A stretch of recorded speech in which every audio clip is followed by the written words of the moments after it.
நம்ம யாரை தேர்ந்தெடுத்து எம்எல்ஏக்களாகவும் மந்திரிகளாகவும் முதலமைச்சராகவும் யாரை ஆக்குறோமோ அவங்க தான் நம்மளை ஆள போறாங்க. சாராய சாம்ராஜ்ய தலைவர்கள் சில பேர் சமூகத்தை ஏமாற்றி பல பேர் வந்து சீட்டு வாங்கிட்டாங்க அப்படிங்கிறது உங்களுக்கு தெரியும்.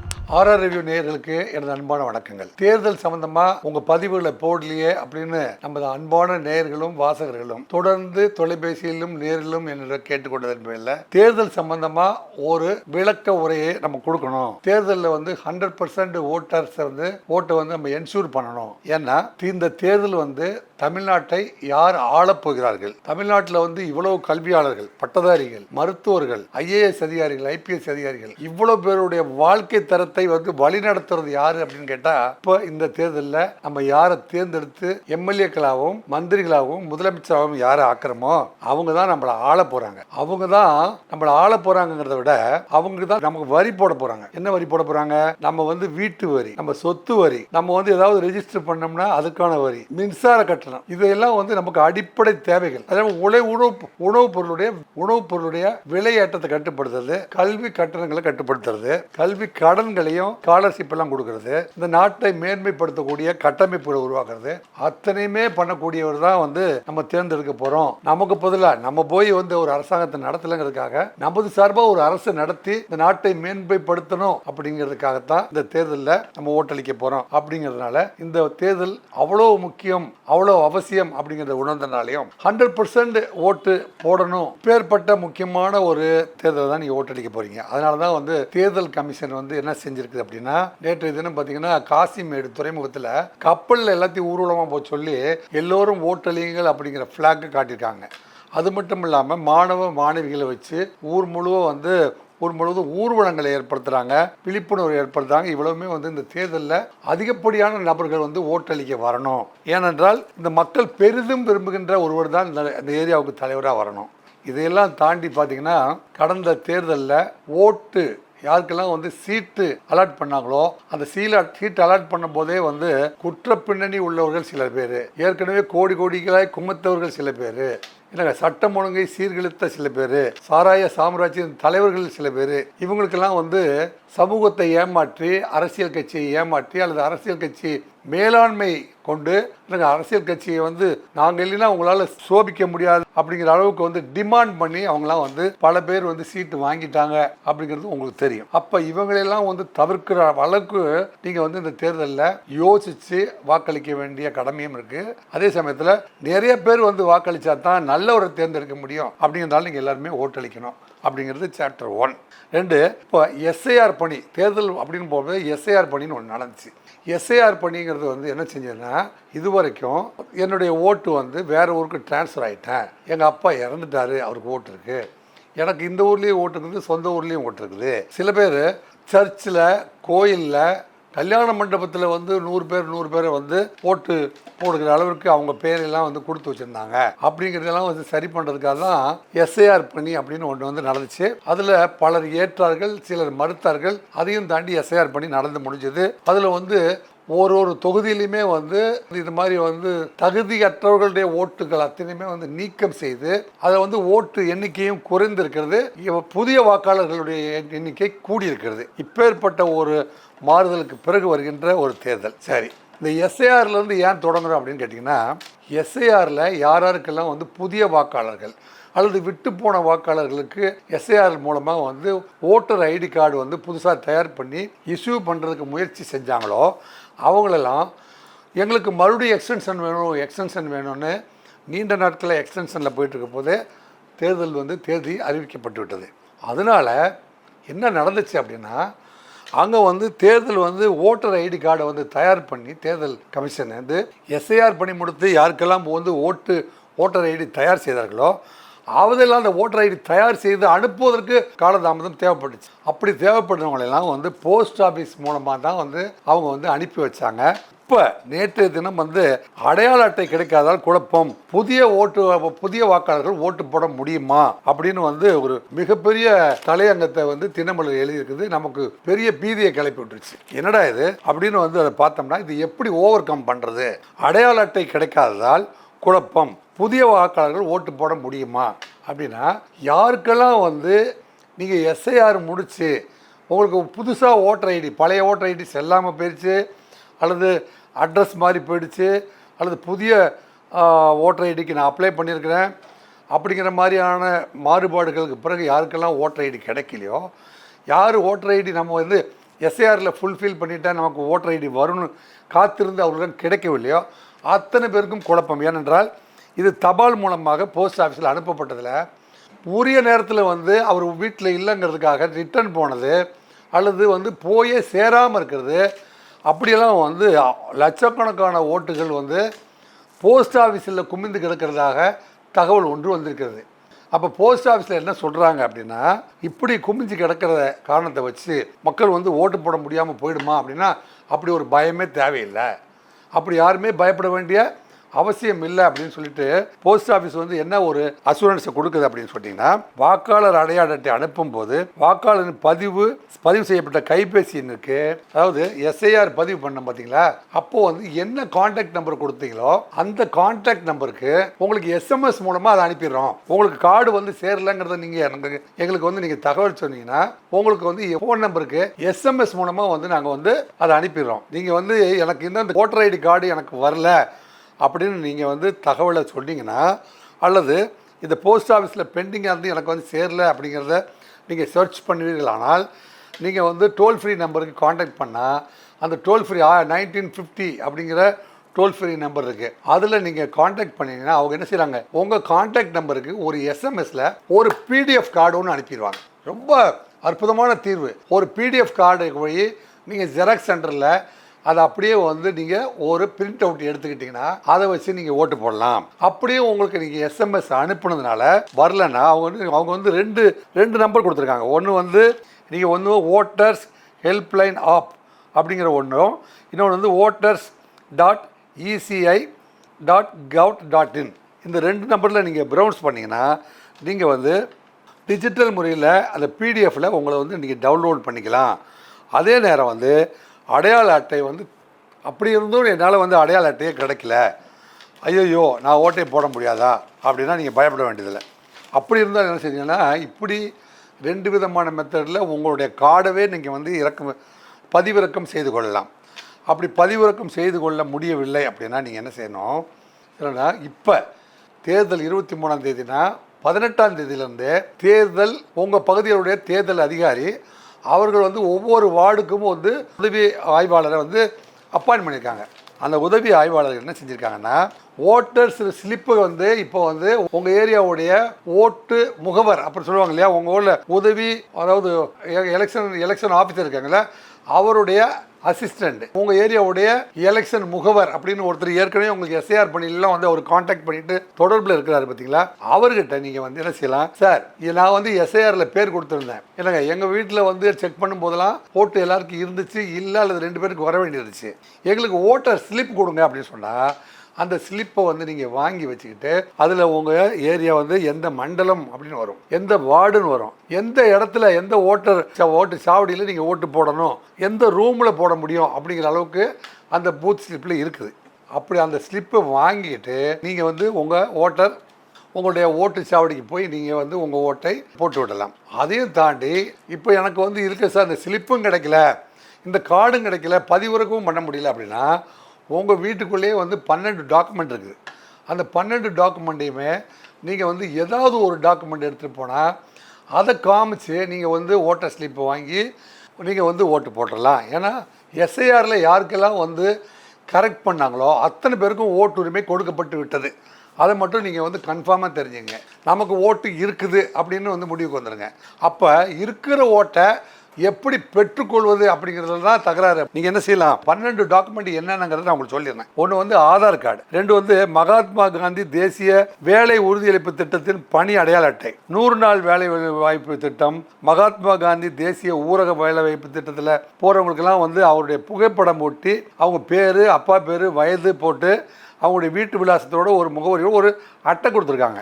அந்த அட்டையே போதுமானது. அதை வச்சு வந்து உங்களுடைய ஓட்டர் லிஸ்ட்டை வந்து ஓட்டர் ஸ்லிப்பை வந்து கண்டுபிடிச்சிடலாம் அப்படின்னு சொல்கிறாங்க. புகைப்படத்தின் கூடிய வங்கி கணக்கு அல்லது அஞ்சலக கணக்கு புத்தகங்கள், நீங்கள் இப்போ வந்து உங்கள் ஃபோட்டோ ஒட்டிய பேங்க் பாஸ்புக்கு அல்லது போஸ்ட் ஆஃபீஸில் உங்களுக்கு அக்கௌண்ட் இருந்ததுன்னா அந்த பாஸ்புக்கில் ஏதோ ஒன்று, இந்த 12 நீங்கள் எடுத்துகிட்டு போக வேண்டியதில்லை. தொழிலாளர் நல அமைச்சகத்தின் கீழ் வழங்கப்பட்ட மருத்துவ காப்பீடு அட்டை. நீங்கள் வந்து இப்போ வந்து ஹெல்த் கார்டுன்னு ஒன்று கொடுத்துருப்பாங்க. அந்த ஹெல்த் கார்டில் அந்த குடும்பத்துடைய தலைவருடைய பெயரும் அந்த குடும்பத்துடைய மெம்பருடைய பெயர்களும் தலைவருடைய புகைப்படம் ஒட்டி அவங்க குடும்பத்துடைய மெம்பர்லாம் ஒட்டி அவங்க விலாசத்தை போட்டு அதில் அடிச்சிருப்பாங்க. அதனால் அந்த தொழிலாளர் நலத்துற வாரிலேயே ஹெல்த் கார்டை நீங்கள் கொண்டு போகலாம். அப்புறம் வந்து டிரைவிங் லைசன்ஸ் கொண்டு போகலாம். டிரைவிங் லைசன்ஸில் உங்கள் புகைப்படம் விலாசம் அனைத்தும் உள்ளடங்கியிருக்கும். அப்புறம் வந்து பேன் கார்டு கொண்டு போகலாம். பேன் கார்டு தேசிய மக்கள் தொகை பதிவேட்டின் கீழ் இந்திய தலைமை பதிவாளரால் வழங்கப்பட்ட ஸ்மார்ட் கார்டு அட்டை, பாஸ்போர்ட்டு, தட் இஸ் இந்திய கடவுச்சீட்டு அப்படிங்கிற பாஸ்போர்ட்டு, புகைப்படத்துடன் ஒட்டிய ஓய்வூதிய ஆவணம், புகைப்படம் ஒட்டிய ஓய்வூதிய பென்ஷனருக்காக ஒரு கார்டு கொடுக்குறாங்க இல்லையா, அதுலேயும் வந்து உங்கள் புகைப்படம் ஒட்டி உங்கள் விலாசங்கள் அடங்கிய எனக்கு பகுதி போன்றவற்றை அடங்கிய உங்கள் செல்ஃபோனோட தொடர்பு போட்டு அதில் போட்டிருப்பாங்க. எனவே வந்து நீங்கள் வந்து சில புகைப்படத்துடன் கூடிய ஓய்வூதிய ஆவணம் எனக்கு மத்திய மாநில அரசுகள் பொதுத்துறை நிறுவனங்கள் வரையறுக்கப்பட்ட பொது நிறுவனங்களில் தொழிலாளர்களுக்கு வழங்கப்பட்ட புகைப்படத்துடன் கூடிய பணி அடையாள அட்டை.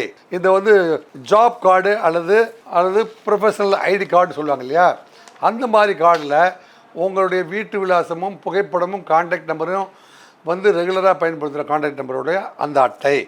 என்னங்க பாராளுமன்ற சட்டமன்ற மேலவை உறுப்பினர்கள் பார்த்தீங்களா, அவங்களுக்கு வழங்கப்பட்ட பாஸ்போர்ட் புகைப்படம் ஒட்டிய அட்டை. இந்திய அரசின் சமூக நீதி மற்றும் அதிகாரம் அளித்தல் அமைச்சகத்தில் வழங்கப்பட்ட இயலாமைக்கான மாற்றுத்திறனாளிகளுக்குன்னு வந்து ஒரு ஐடி கார்டு வழங்கியிருக்காங்க பார்த்தீங்களா, அந்த ஐடி கார்டு. ஆக மொத்தம் இந்த 12 ஐடி கார்டையும் நீங்கள் வந்து கொண்டுட்டு போயிட்டு நீங்கள் வந்து ஓட்டு போட்டுடலாம். இந்த 12 கார்டில் எதோ வந்து நீங்கள் எடுத்துகிட்டு போனாலும் அங்கே இருக்கிற ஓட்டுச்சாவடியில் இருக்கிற முகவர் என்ன செய்வார் அப்படின்னா, அதை வச்சு உங்களுடைய ஓட்டர் ஸ்லிப்பை எடுத்து நீங்கள் இந்த பூத்தில் வந்து ஓட்டு போடலாம் அப்படின்னு உங்களுக்கு கைடு பண்ணுவார். அப்போ உங்களுக்கு 12 விஷயத்த சொல்லியாச்சு. அப்புறம் 12 இல்லாமல் ஏற்கனவே வந்து போஸ்ட் ஆஃபீஸில் எப்படி வந்து பதிவிறக்கம் செய்யலாம் அப்படிங்கிறத சொல்லியாச்சு. அப்புறம் கவர்மெண்டில் .inல வந்து 2 நீங்கள் வந்து அரசாங்கத்தில் வந்து ஓட்டர்ஸ் ஹெல்ப்லைனு, ஓட்டர்ஸ் இசிஐ .in அப்படிங்கிற 2 ஏஜென்சி, அவங்க மூலமே எஸ்எம்எஸ் மூலமாக வந்துக்கலாம். அப்போ 13, 14 விஷயங்களை வந்து உங்களுக்கு சொல்லியிருக்காச்சு.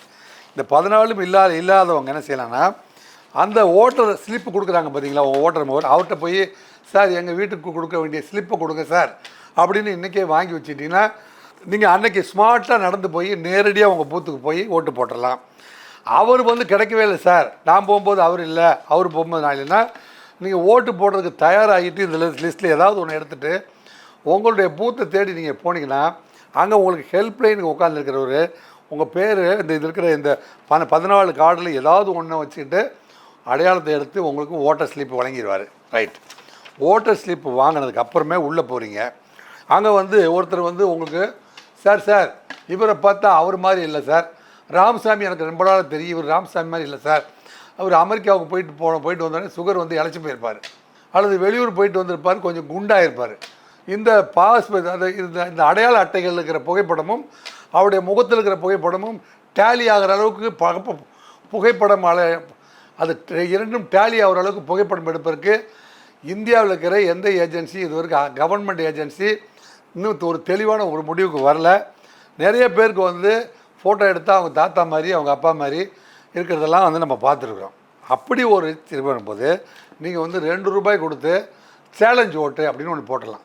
அந்த சேலஞ்ச் ஓட்டு போடும்போது அந்த 2 ரூபாய் வாங்கிட்டு உங்களுக்கு என்ட்ரி போட்டு இவருடைய இதில் சார் அப்போ நீங்கள் என்ன செய்யணும், இந்த 14 ஆவணங்களில் ஒரு ஆவணத்தை கொண்டு வந்து பக்கத்து வீட்டுக்காரரு அல்லது உங்கள் ஏரியாவுடைய முகவர் ஒருத்தரை கூட்டிகிட்டு போயிட்டு இவர் தாங்க அவர்னு சொன்னீங்கன்னா அதை டேலி பண்ணிடுவாங்க. அதுக்கப்புறமே ஒரு விஷயம் என்னென்னா, இந்த பையனை பார்த்தா 18 வயசு நேர்ந்த மாதிரி இல்லையே, இவர் இப்போ தான் ஸ்கூலில் பார்த்துருக்கேன், நான் போன வருஷம் கூட ஸ்கூலில் இருந்தார் அப்படின்னா அவர் வந்து 2 வருஷத்துக்கு முன்னாடி +2 படிச்சிருப்பார். அப்போ அவருக்கு 17, இப்போ காலேஜ் ஃபஸ்ட் இயர் அல்லது செகண்ட் இயர் போயிட்டு அவருக்கு 18. அதனால் சின்ன பையனாக இருக்கார், இவருக்கு எங்கே ஓட்டு, இவங்கெல்லாம் வந்து இவருக்கு கூட்டுற கூட்டமெல்லாம் இளைஞர்கள் கூட்டம், எப்படி அவங்களாம் ஓட்டு உரிமையே இல்லை, அவங்களும் ஓட்டு இருக்காது அப்படின்னு சில பேர் கதை அளந்து விட்டுட்ருக்காங்க. சில பேர் வந்து பொருளியை கிளப்புறதுக்காகவே இந்த பூமியில் பிறந்தவங்க சில பேர் அவருக்கு கூட வேண்டிய கூட்டமெல்லாம் இருக்கிற கூட்டமெல்லாம் வந்து சின்ன பசங்க கூட்டம், அதில் பாதி பேருக்கு ஓட்டு இல்லை அப்படின்னு வந்து பொய் சொல்லிட்டு இருக்காங்க. அப்படிலாம் கிடையாது. உங்களுக்கு 18 வயசு ஆயிடுச்சுன்னா உங்களுக்கு ஓட்டு உண்டு. என்னங்க, நீங்கள் வந்து எஸ்ஐஆர் பதிவு பண்ணியிருந்தீங்கன்னா உங்கள் வீட்டில் இருக்கிற ஓட்டர் ஐடி கார்டில் வந்து ஓட்டர் ஐடி கணக்காளர்கிட்ட நீங்கள் வந்து கணக்கு கொடுத்துருந்தா ஓட்டு போடுறதுக்கு உங்களுக்கு அதிகாரம் உண்டு. அப்படி இருந்தாலும் என்ன செய்வாங்கன்னா, அவங்க வந்து ஓட்டு போட வரும் வாக்காளர் ஒருவர் 18 வயது குறைவாக இருக்க சந்தேகம் ஏற்பட்டால் டிக்ளரேஷன் ஃபார்ம் 7 ஒன்று இருக்குது. அந்த ஃபார்ம் 7 வந்து ஃபில்லப் பண்ணி கொடுத்துட்டு நீங்கள் ஓட்டை போட்டுடலாம். போட்டு இந்த ஃபார்ம் 7 என்ன செய்வாங்க, லோக்கல் ஏஜென்சியை வந்து வெரிஃபை பண்ணி அவருக்கு 18 வயசு நிரம்பிருச்சா இல்லையா அப்படிங்கிறத பார்த்துட்டு ஓட்டை வந்து செல்லுகின்ற ஓட்டாக மாற்றிடுவாங்க. செல்லாத ஓட்டு சொல்லவே வரல நான். இந்த டிக்ளரேஷன் ஃபார்ம் கொடுத்துட்டிங்கன்னா உங்கள் ஓட்டு செல்லுகிற ஓட்டாக மாறிடும் அப்படிங்கிறதையும் நம்ம சொல்லிட்டோம். சரி, இதெல்லாம் முடிச்சுட்டு வேட்பாளர் வந்து பெயர் வரிசையை சொல்கிறோம். நீங்கள் வந்து யாருக்கு ஓட்டு போடணும் அப்படின்னு தெரியல. குறிப்பாக வந்து பெரம்பூர் தொகுதியில் விஜய்க்கு ஓட்டு போட போகும்போது அதில் வந்து பாதி பேர் என்ன செஞ்சுருக்காங்க, எலெக்ஷன் கமிஷன்லேருந்து சும்மா வந்து பொதுமக்களுக்கு விழிப்புணர்வு ஏற்படுத்துறதுக்காக 2 ஆண்டுகளுக்கு முன்பு ஒரு voter slip, model voter slip ஒன்று தயார் பண்ணியிருக்காங்க. அதில் 16வது இடம் வந்து நோட்டை 15 பேரை வந்து வேட்பாளர்களாக போட்டு அந்த 15 பேருக்கும் போட விருப்பமில்லை என்றால் 16வது யாருக்குமே ஓட்டு நான் போட விரும்பவில்லை என்கின்ற நோட்டாவுக்கு நீங்கள் போடலாம் அப்படின்னு ஒரு மாடல் ஃபார்ம் தான் போட்டாங்க. இதில் என்ன செஞ்சுன்னா, எதிர்பாராத விதமாக பெரம்பூரில் விஜய்க்கு வந்து அவர் வந்து ஜோசப் விஜய் அப்படிங்கிறனால அகர வரிசையில் எடுக்கும்போது அவருக்கு வந்து 16வது நம்பர் வந்துடுச்சு. இந்த 16வது நம்பர் வந்ததுனால 16க்கு போட்டால் நோட்டா அப்படின்னு சில பேர் வந்து பொருளை கிளப்பி விட்டாங்க. அப்படி அல்ல. பெரம்பூரில் என்ன செஞ்சுருக்காங்கன்னா, 47 பேர் வந்து போட்டி போடுறாங்க. 47 பேர் போடுறாங்க. அப்போ அதில் வந்து 3 ஓட்டு பட்டிகளை வைக்கிறாங்க. அந்த 3 ஓட்டு பட்டிகளில் 16 16 16ன்னா 47 இவருக்கு 16 வந்துருச்சு. ஜோசப் விஜய் மற்றும் விஜய்ங்கிற பேர்லேயே எதிர்கட்சிக்காரர்கள் விஜய்க்கு சூது விளைவிக்க வேண்டும், சதி செய்ய வேண்டும், அவரை எப்படியாவது தோற்கடிக்க வேண்டும் என்று சிலர் சூது செய்து என்னங்க அவருடைய பேர் இருக்கிறவர்களே சில பேரை வந்து வேட்பாளர் 7-8 பேரை வந்து போட வச்சுருக்காங்க. அதில் நீங்கள் ஏமாற வேண்டாம். விஜய்க்கு கொடுத்துருக்கிறது 16வது நம்பர். 16வது நம்பரில் நீங்கள் போய் என்ன செய்யணும், வெளியில் நீங்கள் ஓட்டு போட போகும்போது உங்களுடைய ஓட்டு சாவடியில் வெளியில் ஒவ்வொரு ஓட்டு சாவடிலையும் எத்தனை பேர் உங்கள் தொகுதியில் போட்டியிடுகிறார்கள் அப்படிங்கிற லிஸ்ட்டு ஒட்டியிருக்கோம். அந்த ஒட்டியிருக்கிறதுல இப்போ திமுக இருக்கும், அதிமுக இருக்கும், இல்லைங்க தாவேகா இருக்கும், தமிழக வெற்றி கழகம் இருக்கும், நாம் தமிழர் கட்சி இருக்கும், மற்றும் வந்து இன்றைக்கி வந்து 5 முனை போட்டி அப்படின்னு பார்த்தா கேமரா சின்னத்து மக்கள் வாழ்வுரிமை கட்சியுடைய தலைவர் வேல்முருகனுக்கு கேமரா சின்னம் கொடுத்துருக்காங்க. அப்போ கேமரா சின்னம் இருக்கும், இரட்டையில் இருக்கும், நீங்கள் சூரியன் இருக்கும், பிசில் சின்னம் இருக்கும், இப்போ ஏர் உழவன் சின்னம் வந்து சீமான் அவர்களுக்கு கொடுத்துருக்காங்க. இப்படி சின்னத்தோடு கூடிய வேட்பாளர் யார், உங்கள் தொகுதிக்கு எம்எல்ஏ யார் நிற்கிறாங்க 5 பேர்த்த தெரிஞ்சுக்கிட்டு இந்த 5 பேர்த்தில் யாருக்கு நீங்கள் ஓட்டு போட விரும்புகிறீங்க அப்படிங்கிறத தேர்ந்தெடுத்துட்டு, இப்போ விஜய் உதாரணமாக நம்ம சொல்லியிருந்தோம் இல்லையா, இது வந்து 16 நம்பரில் விஜய் வராரு, 16க்கு மேலே ஜோசப் விஜய்னு இருக்குது, அதுக்கு பக்கத்தில் அவர் சின்னம்ங்கிற விசில் இருக்குது. இந்த 3ஐயும் கன்ஃபார்ம் பண்ணணும். அவருடைய சீரியல் நம்பர், அவருடைய பெயர், அவருடைய சின்னம், அவருடைய கட்சி, இது 3ஐயுமே வந்து நீங்கள் வந்து சரிபார்த்து மனசில் பதிய வைத்து கொண்டு நீங்கள் உள்ளே போய் இந்த ஓட்டர் ஸ்லிப்பை கொடுத்தீங்கன்னா அங்கே இருக்கிற முகவர் உங்களுக்கான ஓட்டை எடுத்து உங்கள் கையில் கொடுப்பார். அப்போ உங்களுடைய இடது ஆள்காட்டி விரலில் ஒரு மை வைக்கப்படும். அந்த மை வைக்கப்பட்ட உடனே உங்களை வந்து அனுமதிக்கப்பட்ட உடனே அந்த அட்டைப்பட்டி வைத்து மரத்தை அந்த ஏரியாவுக்கு நீங்கள் போவீங்க. போயிட்டு நீங்கள் என்ன செய்யுங்க, உங்களுடைய ஓட்டை வந்து யாருக்கு போட முயற்சினா அங்கே 1 பெட்டி 2 பெட்டி 3 பெட்டி வச்சுருப்பாங்க. விஜயுடைய பெரம்பூர் தொகுதியில் வந்து 3 பெட்டி 16 16 16 அப்படின்ட்டு 48 பேர் அடங்கிய 3 பெட்டிகள் வைக்கப்பட்டிருக்கிறது. இந்த 3 பெட்டியில் சீரியல் நம்பர் 16 தான் விஜய் இருக்கிறாரு, இவர் தான் ஜோசப் விஜய், இவருக்கு நம்ம விசிலில் தான் போடணும் அப்படின்னு முடிவு எடுத்துட்டிங்கன்னா நீங்கள் 16 நம்பருக்கு நேராக அவர் பேருக்கு தான் பார்க்கணும். இல்லை அதுக்கப்புறமே வந்து கேமரா சின்னத்தில் வேல்முருகன் அவர்களுக்கு தான் நீங்கள் போடணும்னு நினச்சிங்கன்னா கேமரா சின்னத்தில் யார் போட்டி போடுறாரு, அவர் சீரியல் நம்பர் என்ன, அதுக்கப்புறமே வந்து அவருடைய கேமரா சின்னம் இருக்குதா, கேமரா சின்னத்துக்கு நேராக இருக்கிற சின்னசாமி தான் வேட்பாளரா, அவருடைய சீரியல் நம்பர் என்ன.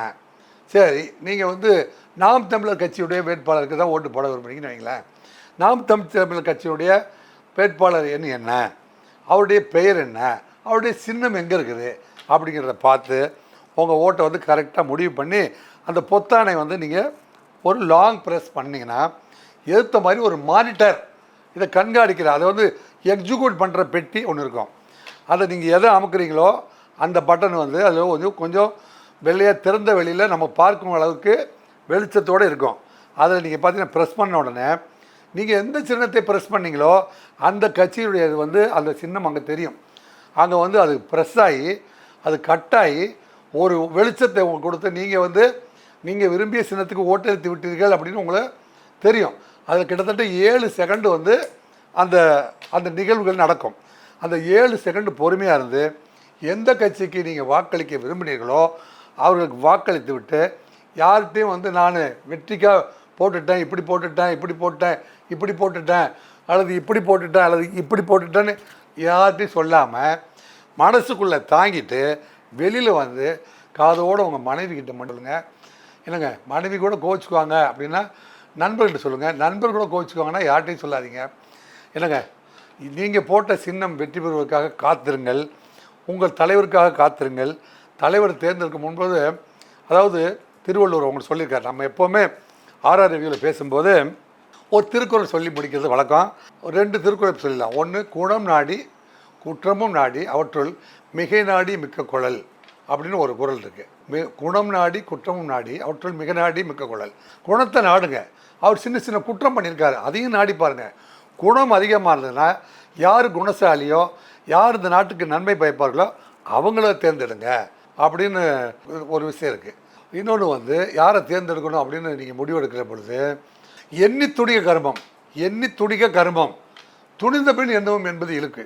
அதனால் 1000 முறை வந்து யோசித்து பார்த்து நான் இவருக்கு தான் ஓட்டு போடுறேன் அப்படின்னு 22ஆம் தேதி நைட்டு விடிய யோசித்து ஒரு முடிவுக்கு வந்துடுங்க. 22ஆம் தேதி நைட்டு ஒரு நல்ல யோசனை பண்ணி இவர் தான் இந்த நாட்டை காப்பாற்றுவார், இவர் தான் வந்து ரேஷன் கார்டில் நல்ல வந்து உணவுப் பொருட்களை வழங்குவார், சுத்தமான உணவுப் பொருளை வழங்குவார், இவர் தான் வந்து பள்ளிக்கூட குழந்தைகளுக்கு நல்ல பாடம் சொல்லி கொடுக்கறதுக்கு வந்து ஏற்பாடு பண்ணுவார், இவர் தான் வந்து இபி பில் கட்டுறதுக்கு சரியான ஏற்பாடுகளை செய்வார், ஒரு மின்சார கட்டணத்தை குறைப்பார், இவர் தான் வந்து வீட்டு வரியை குறைப்பார், இவர் தான் கேஸ் விலையை குறைப்பார், இவர் தான் வந்து கல்வி கடனை குறைப்பார், இவர் தான் வந்து மது போதைகளை அழிப்பார், இவர் தான் வந்து பெண்களுக்கு எதிரான குற்றங்களை தடுப்பார், இவர் தான் பெண்களின் பாதுகாவலர் இருப்பார், இவர் தான் எல்லாருக்கும் வேலை வாய்ப்புகளை வழங்குறதுக்கு இல்லை வேலை வாய்ப்பு அலுவலகத்தையும் மூடிடுவார், ப்ரைவேட்டாக வந்து நாங்கள் வந்து ரெக்ரூட்மெண்ட் பண்ணுறோன்னு சொல்லிட்டு 35 40 லட்சம் இருக்கிறவங்க தான் கவர்மெண்ட் வேலைக்கே போக முடியும், மற்றவங்களாம் வந்து போய் பிச்சை எடுங்களான்னு மனசாட்சி இல்லாமல் படித்து முடித்த அத்தனை பட்டதாரிகளையும் நாங்கள் தெருவில் விடுவோம் அப்படிங்கிறவங்களாம் யார் சொல்கிறாங்க? சீட்டு யாருக்கு எப்படி கொடுத்தாங்க, எந்த அடிப்படையில் கொடுத்தாங்க, சாதி அடிப்படையில் கொடுத்தாங்களா, பணபலத்தின் அடிப்படையில் கொடுத்தாங்களா, ஏன்னா உழைப்போன்னு கொடுத்தாங்களா, உழைக்காதவனுக்கு கொடுத்தாங்களா, இவ்வளவும் யோசிக்க வேண்டியிருக்கிறது தோழர்களே. எனவே வந்து ஆர்ஆர் ரிவ்யூஸ் அப்படின்னா ரிவ்யூனாவே வந்து இந்த மாதிரி விஷயங்களை ரிவ்யூ பண்ணுறதுன்னு தான் பேர். அதனால தான் உங்களுக்கு ரிவ்யூ பண்ணி சொல்லியிருக்கேன். உங்களுக்கான தலைவர்களை என்னங்க உங்கள் ஊர் எம்எல்ஏ தான் உங்கள் நாட்டினுடைய மந்திரியை தேர்ந்தெடுக்க போகிறாரு, உங்கள் ஊர் எம்எல்ஏ தான் இந்த நாட்டுடைய முதலமைச்சர் தேர்ந்தெடுக்க போகிறார்.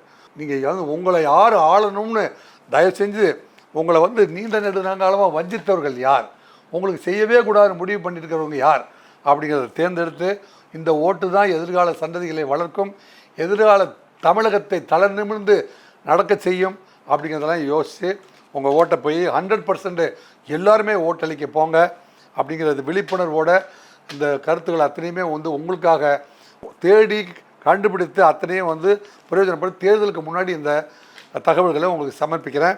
இந்த ஆர்ஆர் ரிவ்யூஸ் நேயர்களாக உங்கள்கிட்ட என்ன கேட்டுக்கிறேன்னா, இந்த தகவலை தயவு செஞ்சு ஒவ்வொருத்தருமே குறைந்தபட்சம் உங்கள் உறவினர்கள் ஒரு 25 பேருக்காவது 50 பேருக்காவது இந்த வீடியோவை அனுப்பி வச்சு அத்தனை பேருக்கும் விழிப்புணர்வை ஏற்படுத்துங்க அப்படிங்கிற ஒரு சிறப்பு வேண்டுகோளோடு வந்து இந்த உரையை முடிக்கிறேன்.